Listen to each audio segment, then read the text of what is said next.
I'm Dennis, here to introduce an episode of our show Treatment Talk. This is a re-upload of our original pilot episode about depression. In it, Chris, Kevin, and myself share our journey through our depression, what it means for our recovery, and how it's contributed to our struggles.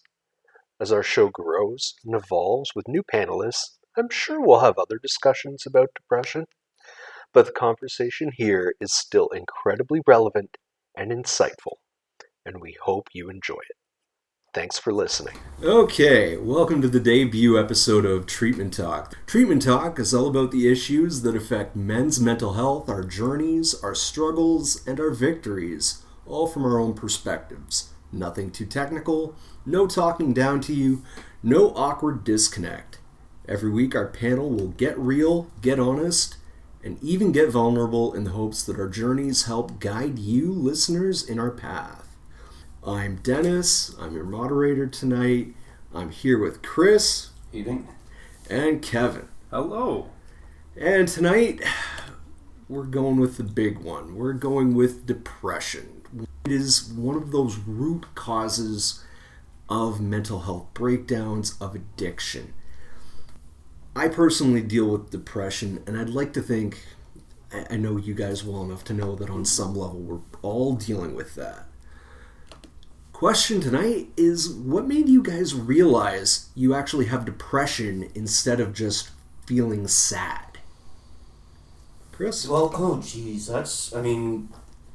we're looking at what for me became a very long journey to understanding my mental health, knowing that there was something not quite right. And we can talk in this particular instance about depression, but this can touch on, for me, so many other aspects of emotional health. But we'll stick with what we're going with right now, and knowing that I just didn't feel right. I didn't something intangible, couldn't put my finger on it, and the result of that was a lot of poor behavior and poor choices, which led me to believe at first I was dealing with a substance abuse issue, because I was using alcohol and other drugs as a coping mechanism for the emotional distress that I was going through. It had to, for me personally, it took a crisis event of self-harm to bring my concerns to the attention of medical professionals. And it was from that instance where I received most of, not all of, but most of the diagnoses that I currently deal with. And one of those was clinical depression. Having gone through all of that, and I encapsulated in a couple of minutes what took decades. Just the knowledge of what I was facing had a name that made it so much more manageable to me than something's wrong, I don't know what it is. Oh, it's clinical depression. Great. Still don't know what that is, but now I can find out. Yeah, I think you touch on something there that maybe is a better way of phrasing the question on how did you come to see it as depression? How did you come to visualize depression as the enemy rather than just vague down feelings in your head? Any thoughts, Kev?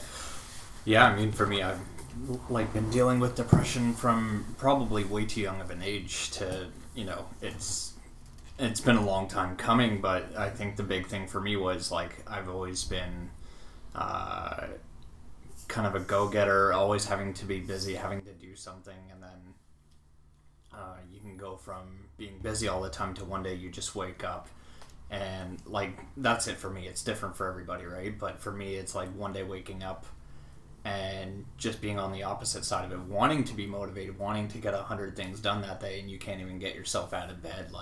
Your whole day is spent with that struggle of trying to convince yourself to even get out of bed to do one thing, and even that's too much. And so, sorry to interrupt, but what you said there is quite typical of what people have expressed, about the not being able to get up and, in the mornings and things like that. And it's because the things that I was going through weren't necessarily to that end. I didn't, they weren't fitting what people's preconceptions were.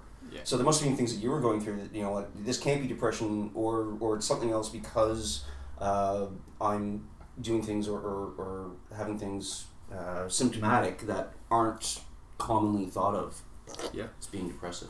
And then, like, in the latter years of me being an adult, and,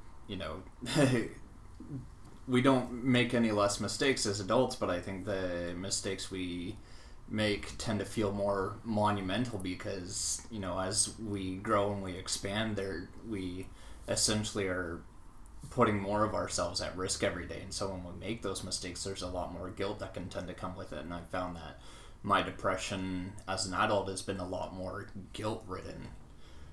So it's kind of nice in a sense to know that, like, I have a sense of, like, I know what the path is from my depression, but it's still there.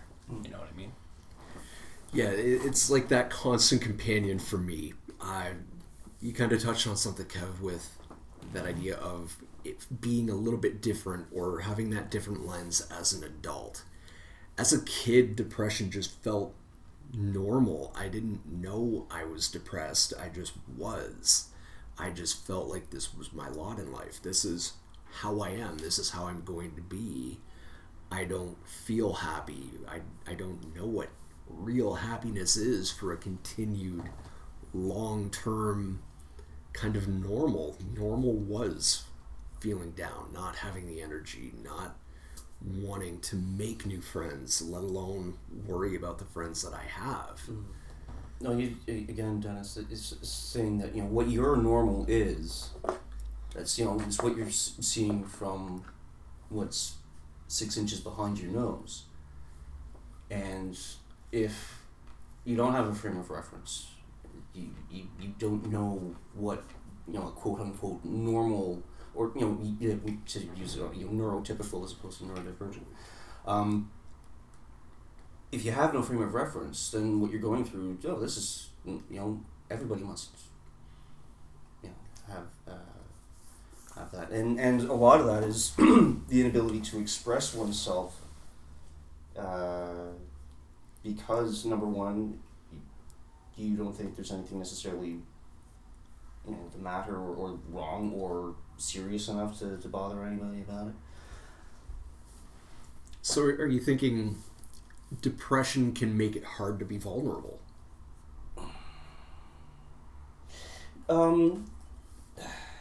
Excuse me, sir. I would say that to a certain degree, because there, for me at least, because there's an emotional distance that I will put in place between myself and other things if I'm suffering from a bout of depression. Okay. I think in that sense, depression is kind of a double-edged sword, because not only are you dealing with whatever it is that depression forms with you as an individual, but there's also this caution of how you represent yourself to other people or just to the world around you while you're dealing with depression. It's like, how much of myself do I make vulnerable and potentially make things worse? And that's a very good question, and it's either one makes oneself vulnerable in order to get the help that possibly one might need, or you don't make that vulnerable. Don't make yourself vulnerable and continue to go through whatever it is you're going through on your own. So that's a trade-off, I think. Absolutely. I think part of it for me is, like, if I at least am at the level now where, like, I can wake up one day and realize, like, yeah, my depression's really bad today, but I still have the issue sometimes of, I'm not, like, I can handle this myself. I can deal with it myself. It's my problem, not anybody else's problem. So I don't reach out. I don't make myself vulnerable to the potential to have other people help me. And I think collectively for men dealing with depression, it looks like that the majority of the time. Is we've been, there's that mentality of, like, men have to be stoic and stable, and so we don't share the vulnerable part of ourselves. Oh yeah, it's so easy to say, okay, well, I got to just man up and do it, and get things done, and I'll feel it later. Yeah. Right?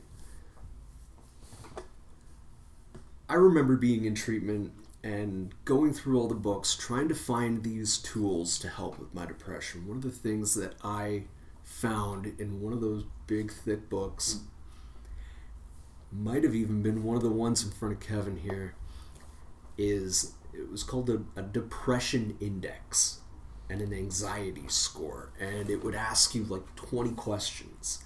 And I'd be going over it on a scale of 1 to 5, and that way I could mathematically break it down on a scale of 1 to 100 how depressed I am. So I was tracking it and finding those indicators. It worked for me. I kept that little checklist going for a little while after, getting out of treatment and getting back to real life. That is the one. Yes, Kevin just pulled it up in the book. We're going to go over that book in a future episode, I'm sure, or multiple of them. But those indicators of depression, and I just wanted to think about that for a bit. And has your biggest indicator of depression, has it changed over the course of your treatment? How do you spot it now compared to how you used to? Ooh. I think for me, and what I shared at the beginning, was the real struggle for me was struggling without the knowledge of what I was struggling with.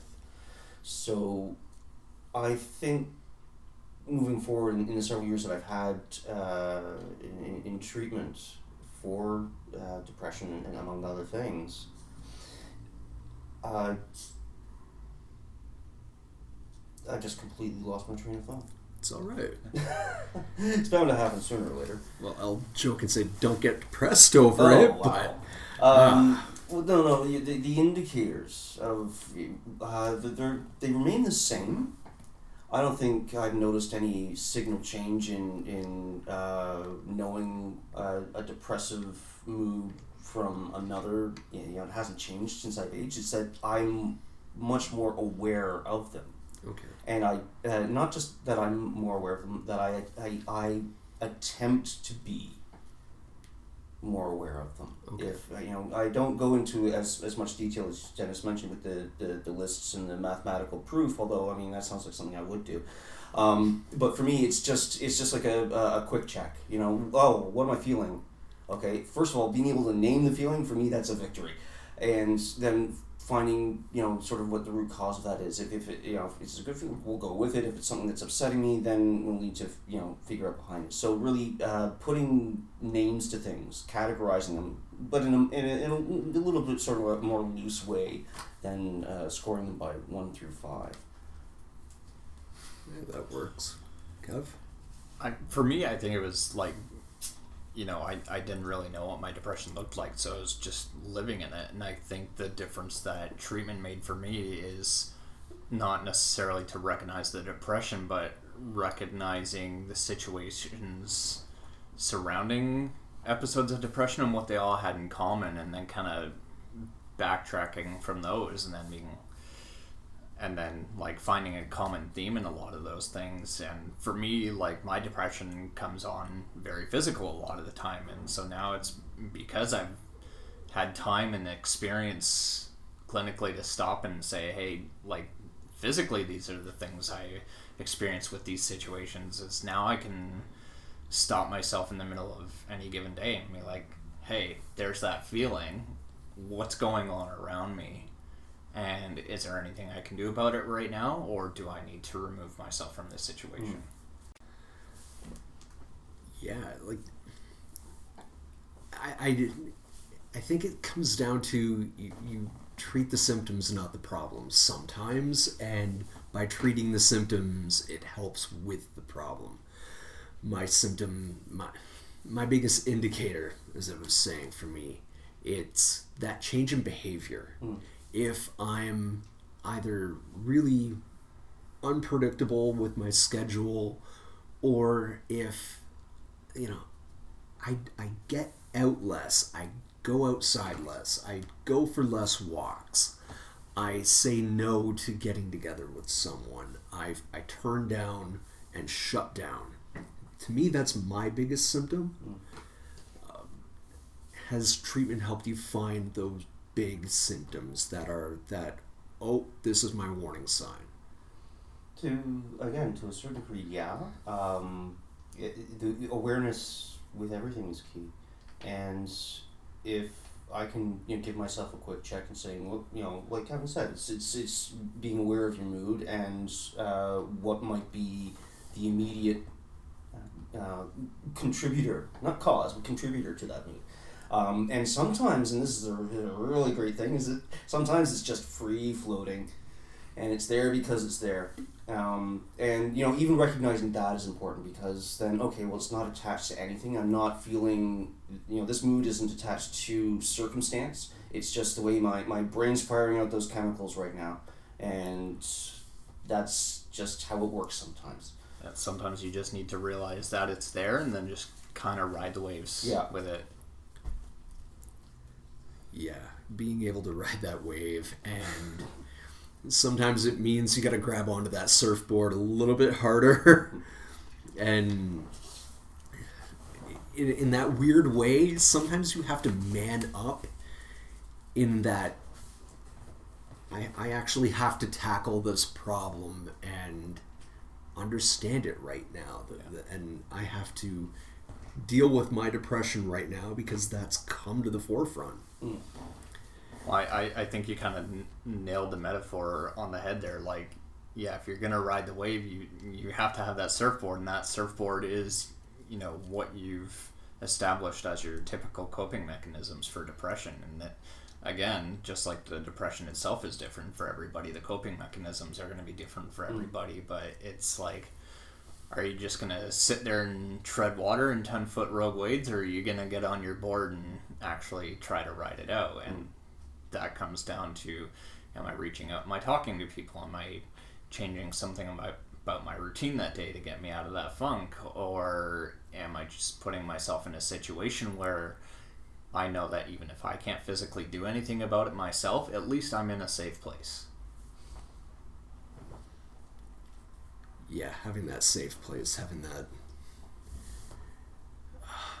safety net, to fall back on whether it be that one or two coping mechanisms that can at least get you out of a self-harm situation or active addiction for just a few moments to catch your breath. It's so necessary. Is there anything left about our depression that continues to surprise us now?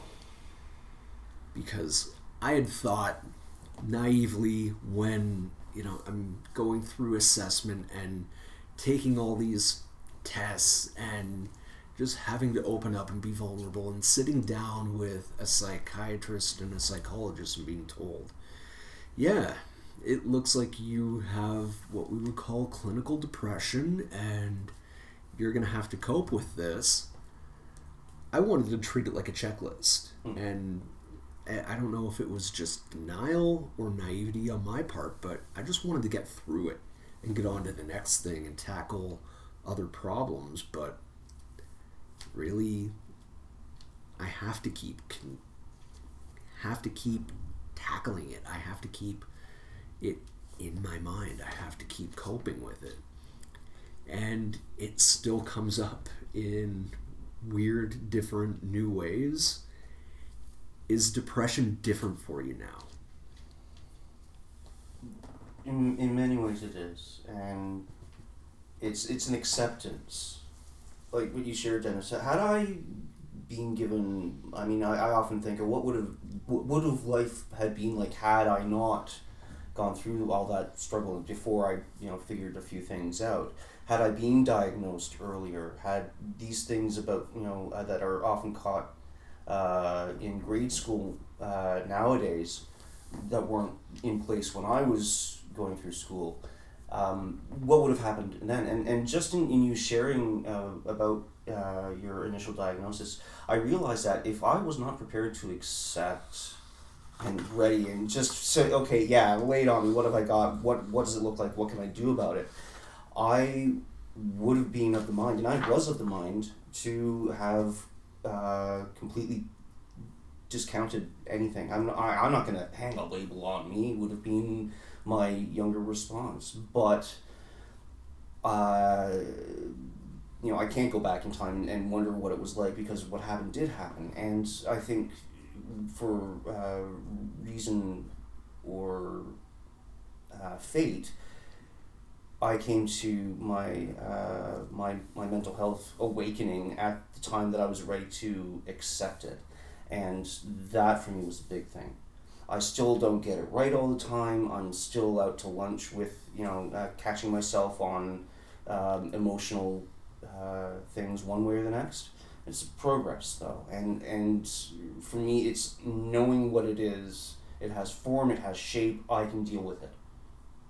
I don't know how to deal with it. I can figure that out, and I will. And it's for me, it's that. And the struggle for me has gone much out the wayside, because I know what it is that I'm facing. Okay. I think for me, it's kind of funny because, like, with treatment, one of the things you do is, like, you kind of, you tear yourself down, you build yourself back up, and you learn to recognize all these little things that, make you tick and can trigger you into bad behaviors.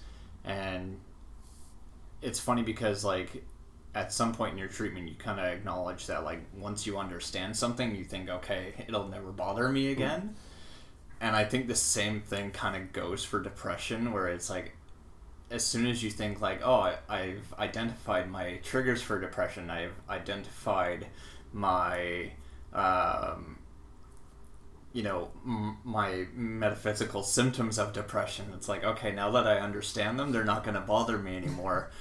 And life is going to be very quick to humble you on that. And that was something that nobody really said in treatment, It's something that you really kind of have to stumble on and figure out for yourself, because, again, it's one of those things that's going to be very different for everybody. And so for me, as I had that mentality, is like, oh, I understand everything about my depression now, so it's not going to bother me anymore. And then what's the first thing that's going to happen? You're in a new environment, you're trying to refigure out yourself in a new environment, and then life's going to be like, I'm going to throw your depression at you in a different way now, so here you go. And then it's like, oh, I wasn't expecting this. Okay. Yeah, it's the difference between playing a racing game as a video game and actually getting behind the wheel of a car. Yeah, you know what? Except for that one kid that, was really, really good at it, and they gave him a car to do it in. No, but it's often like that, and kind of just because Dennis called up the book and I went looking up that checklist on depression, I kind of just looked down at the list quickly, and one of the things on the rating checklist is self-critical thoughts. And I think since I've gone out of treatment, that is something that I attribute to my depression a lot more now than I would have 5-10 years ago. And I think it's just because I am much more aware now of how my actions affect my everyday life, affect the people around me. And, because I was once in an environment where I did bad things and I created victims, I'm more self-critical about my actions having consequences.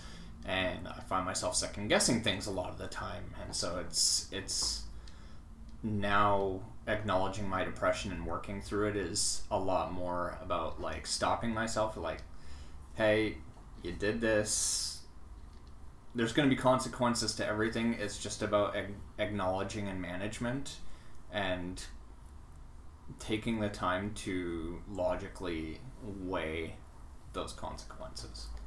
Yeah, like, thinking like that, I picture it like that Inside Out movie in my head, where you've got all those thoughts and feelings. Depression can be sitting there at that control panel, But when I let depression be the only thing at the control panel, Yeah. when it's in the driver's seat, I don't like what I do. I don't like what I say. I don't like my actions. I don't like my behavior. I don't like how I treat people. And I really don't like how I treat myself. One of the best things I ever had said to me while I was still in treatment, I was seeing the psychiatrist, is that depression is a learning opportunity. It's an opportunity for you to stop and examine the world around you and fix yourself. I had never heard it put like that before, and that just makes a lot of sense. Well, that's a lot of what treatment is. Yeah. It's taking the complex, it's taking life that never came with a user manual and trying to actually guide you and put your thinking into the real perspectives that are going to make a difference for you. I'm going to throw one last question out here, and there's no right answer on this. Do you see, whether it be from in your past or currently or in your future, as medication, antidepressants being a part of the solution? For me, I do. I have been on a number of medications for quite a few years, and that goes alongside the diagnoses that I mentioned at the beginning of the podcast. And there's been some adjustments with that. I try to pay attention to getting blood work done as it's being requested. And there was a part of me, not wanting to be sort of tied down with medication, but I understand the value that the medication I take has for me, and also understanding that that's just the cutting edge. That's the medication that I take helps to dampen perhaps the worst of the symptoms, but the ability to get beyond that is nothing that medication can do. It's about one's own changes of thought and behavior surrounding that. And for me, it's certainly not a crutch, but it is definitely a support to a real holistic approach to my mental health.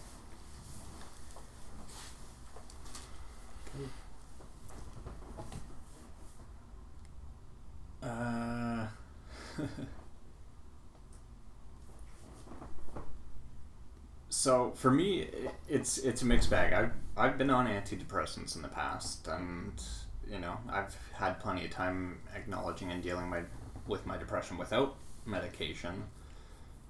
Personally, and this is not so much directed towards depression, but it's just directed towards medication in general in my life, I prefer to not be on medication for anything if I can help it. Having said that, because I've been on both sides of it, and like you said, I've experienced the merits of having medication dealing with the worst parts of certain things, and I have no trouble acknowledging that there's absolutely a benefit for some people, and I think the better thing for me, even though I've made my choice to not be on medication for depression, is to be quick to support people and say, like, hey, if you feel like this is going to benefit you, then tune everything out. It doesn't matter. Do what's best for you. Do you think a part of that comes from having experience with a psychiatrist that wasn't just there to push medication on you, that it was offered, but it wasn't a necessity when in treatment?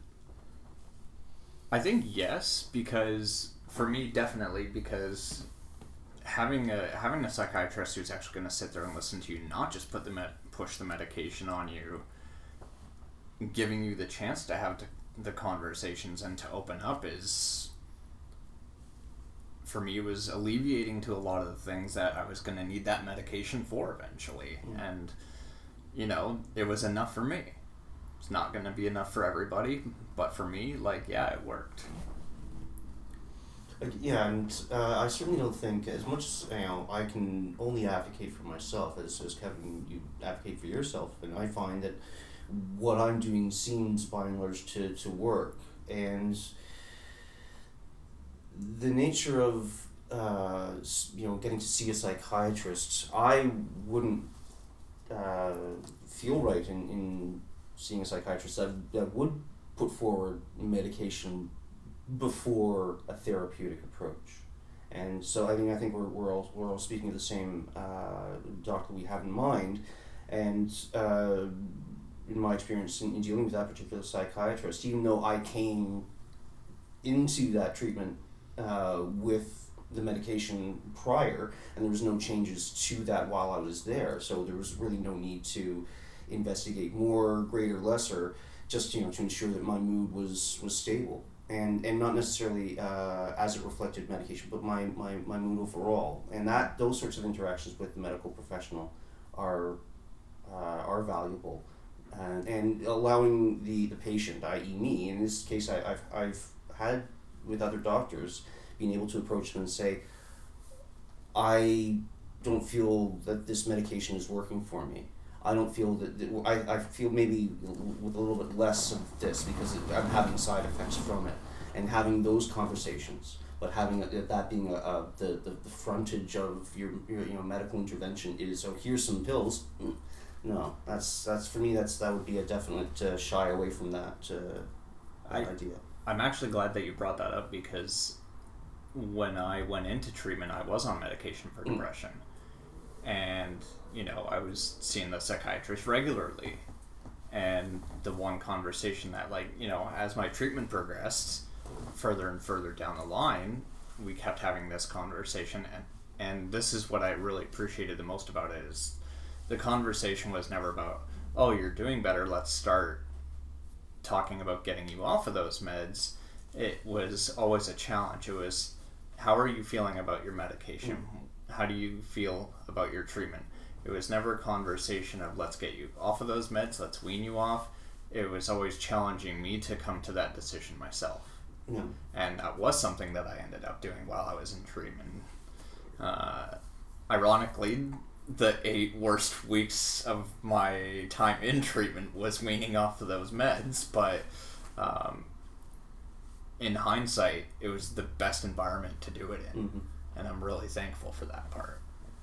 Yeah, Kev, you touched on something for me, because I had a very different experience in that way, where I was completely averse to taking medication at first. And for me, the idea of being on medication daily for long term, or even the thought of it being every day for the rest of my life, it felt at first like weakness, or like I couldn't do it myself, or it felt like I was handcuffing myself to the idea of not being able to do it on my own.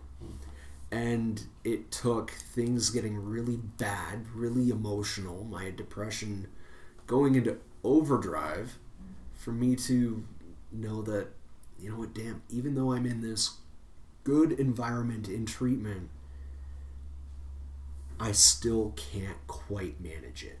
And so I had to seek that out, or at least seek out the options. And it was a real come to Jesus moment on sitting down with the psychiatrist and trying out a medication. And it didn't really work, but it kind of broke the ice. And then it gave the option later of trying something different, and was able to be on that a lot longer term, get myself through treatment, continue taking that outside of treatment. And yeah, I would never want to say to someone to not examine the idea of getting a prescription. If it's prescribed for you, if it's going to help, don't be afraid to be vulnerable.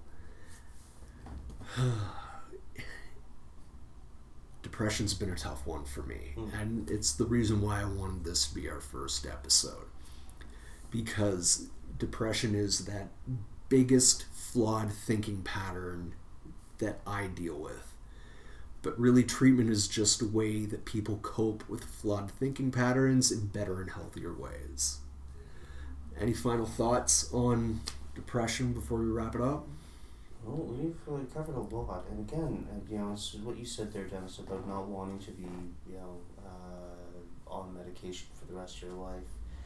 And again, I just had the thought of, had magic happened and I'd been given a diagnosis when I was younger, my attitude would have been the same, and I would have forgone what I know now to be a very effective treatment for me.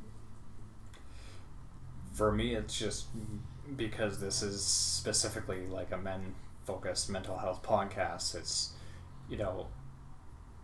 men tend to get overshadowed when it comes to depression and things related to it, like suicide and stuff like that, even though it's a huge epidemic for men.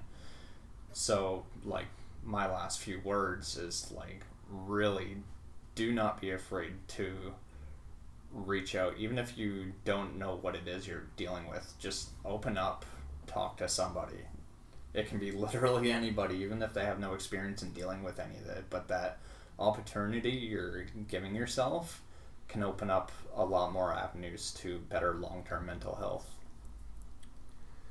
Absolutely. I couldn't have put it any better myself. It's halfway through my notes here and you've dinged on quite a few points, but really, our panel, we have unique struggles. We have unique stories and backgrounds.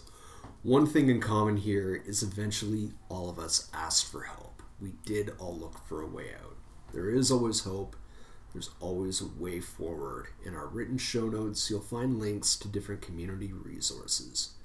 You are not alone.